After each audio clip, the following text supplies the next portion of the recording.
সাধারণত অন্যরা মাইন্ড দেয় না। আর আমি ওই ধরনের কামগুলো আপনাদেরকে কয়াই থাকি যে আপনারা অল্প ছোট ছোট কামের ভিতরে অল্প মাইন্ড দিবা। হ্যালো ভিউয়ার্স, আমি আজকেও একটা নতুন টেকনিক্যাল ভিডিও নিয়ে আসলাম যে কাম কাজগুলো কী ধরনের করতেছে। আমি এটা আপনাদেরকে ডিটেলস বইলা দেবো আর কিভাবে কামগুলো করতেছে এটা আমি দেখাইতেছি। ভিডিওর মাধ্যমে আমি A to Z সব দেখে দেবো। আর এই বিল্ডিংটার ছাদের ভিতরে রড কতগুলো যাব বা বিমের রড কতগুলো যাব, রিং কতগুলো লাগবো, খরচা কত যাব, আমি A to Z দেখামো। হয়তোবা আমি যেহেতু লম্বা ভিডিও না, শর্ট ভিডিও আমার 5 মিনিট 7 মিনিট 8 মিনিট। আর আপনারা ভিডিওটা ক্লিয়ার দেখলে বুঝতে পারবা, কারণ আধা আধা দেখা স্কিপ করে বুঝতে পারবেন না। আর আমি বেশি কথা বলবো না, বেশি কথা বললে ভিডিওটা বহুত লম্বা হয়ে যাব। আপনারা ভিডিওর মাধ্যমে আমি সব বলে দেবো, আপনারা স্কিপ করবেন না, ভিডিওটা পুরো দেখবা। ভিডিওটা যদি ভালো লাগে লাইক করবা, শেয়ার করবা বেশি বেশি, যাতে অন্যরাও দেখতে পারে। কেউ যদি নতুন চ্যানেলে এসে থাকেন চ্যানেলটা সাবস্ক্রাইব করে নিবা, কারণ এইরকম ভিডিও আমি রোজ দিয়েই থাকি। কাজ কামগুলো যে কইরা আছে এটা আমি আপনাদেরকে ডিটেলস দেখামো। এই জায়গায় কিছুমান কাম আছে অল্প টেকনিক্যাল কাম, যেটা নাকি সাধারণত অন্যরা মাইন্ড দেয় না। আর আমি ওই ধরনের কামগুলো আপনাদেরকে কয়াই থাকি যে আপনারা অল্প ছোট ছোট কামের ভিতরে অল্প মাইন্ড দিবা। তাতে কি হয়, বহুত কামের যেটা মানে স্পিরিট বাড়ে। কিন্তু আপনারা যখন করবা ভাববা যে এটা বোধহয় দেরি হইতেছে নাকি এই ধরনের কইরা কাম করলে, অ্যাকচুয়ালি ওইটা না। কামের স্পিরিটটা বাড়বো, কামটা পারফেক্ট হবো, দেখা তো ভালো হয়। হয়তোবা আপনারা দেখতেইছেন আমি কিসের জন্য কইতেছি, নিশ্চয়ই কামগুলো দেখলে বোঝা যায় যে কিসের জন্য আমি আপনাদেরকে কইলাম কথাটা। কামগুলো আপনারা আপনার সামনে আছে, কি সুন্দর হয়ে আছে, আপনারা নিজেও দেখতে পারতেছেন আর কি সিস্টেমে কামগুলো কইরা আছে। আর আমি আপনাদেরকে বলছিলাম আগেও যে আমি শাটারিংটা কিভাবে কিভাবে করে আমি A to Z গোটায় দেখামো। এমনকি এটার রডগুলো কত যাব না, কি ধরনের কাম হবো, রডগুলো কোন কোন সিস্টেমে দিতে হবে, আমি A to Z গোটায় দেখামো। কত রড গেল, কত গুণা গেল, 16-র কত, 12-র কত, 10-র কত, মানে A to Z প্রসেস দেখামো। আপনারা খালি যদি ভিডিওটা ভালো লাগে লাইক করবা, শেয়ার করবা বেশি বেশি, যাতে অন্যদের অল্প সুযোগ করে দেন, যাতে ওনারাও দেখতে পারে। আপনারা যত শেয়ার করবা অতই ভালো হবো, অত অন্যরা দেখতে পারবো। আর কেউ যদি নতুন চ্যানেলে এসে থাকেন চ্যানেলটা সাবস্ক্রাইব করে নিবা, কারণ আমি সব সময়ের ভিতরে এই ধরনের ছোট ছোট টিক নিয়ে আমি কামগুলো দেখে থাকি আপনাদেরকে। আশা করি আপনারা আমার ভিডিও যেভাবে দেখেন বা যেভাবে আপনারা সাপোর্ট করে আছেন এইভাবে সাপোর্ট করে থাকবা। আর একটা কথা বলি, আনসাবস্ক্রাইবার মানে ভিউসরা বহুত দেখে, আপনারা প্লিজ সাবস্ক্রাইব করে দিবা ভিডিওটা যদি ভালো লাগে। আর যদি বেশি ভালো লাগে লাইক একটা করে দিবা। বাঁশগুলো তলের মধ্যে লাগে দিছে, কিভাবে তক্তার উপরে লাগে দিতে হয়, কারণ যেহেতু মাঠের মধ্যে বাঁশগুলো থাকবো, নাইতে যখন মানে ঢালাই করব তখন ডাইবা যাব। আর এই বাটামগুলো দেখো কি প্রসেসে লাগে দিছে। এখন যদি খালি উপরে তক্তাটা পায়রা দেওয়া যায়, শাটারিং ক্লিয়ার হয়ে যাব, টেনশন হবে না। তো এই ধরনের করে কামগুলো আমি করে থাকি, আপনারা এটা দেখে থাকি। যদি ভিডিওটা ভালো লাগে লাইক করবা, শেয়ার করবা বেশি বেশি, যাতে অন্যরাও দেখতে পারে।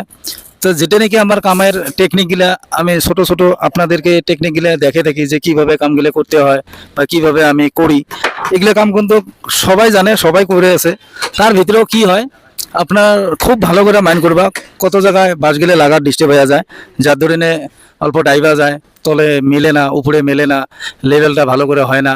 তো এগুলো করে কাম কিন্তু প্রথমত লেভেলটা পারফেক্ট হয়ে যায়। আপনারা খালি অল্প ভালো করে যদি মাইন্ড দেন তাতে কামটা পারফেক্ট হয়ে যায়। যেমন এটা রুমও ক্লিয়ার হলো, এখন এটা সাইড গেলে মারি আছে, এই 3টে রুম গোটায় ক্লিয়ার হয়ে গেল। আমি উপরও থেকে দেখামো আপনারা।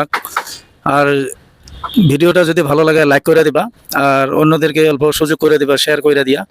তো যাই হোক, আমি এই ধরনের কাম আপনাদেরকে ছোট ছোট টেকনিক নিয়ে দেখে থাকি যে কামের কতগুলো ছোট ছোট টিক থাকে। ওই ধরনের টিক দিলে আপনারা ভিডিওটা যদি খুব ভালো করে মাইন্ড দিয়ে দেখেন যে এখানে কি হলো, কি কইলো, বা কি ধরনের টিকের কথা কইলো, যে লেভেলটা কিভাবে মেলে, আপনারা ওটা আমি দেখার জন্য আপনাদেরকে খুব ভালো করে রিকোয়েস্ট করছি। আর আপনারা একটা জিনিস খুব ভালো করে চিন্তা করবা, কাম করার সঙ্গে সঙ্গে কিন্তু লাইন লেভেল সুতা ক্লিয়ার হয়, ও পরে কিন্তু অল্প খালি থুলমুল চেক করলে পারফেক্ট হয়ে যায়।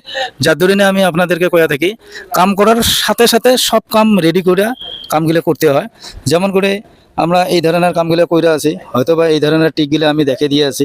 এই ধরনের লম্বা লম্বা তক্তা দিতে হবো, কারণ ছোট তক্তা দিলে এটা ডাইভার যাব। আমার যেহেতু তক্তা কম আছে বর্তমান, যার ধরনে আমরা ছোট ছোট তক্তাগুলো দিছি।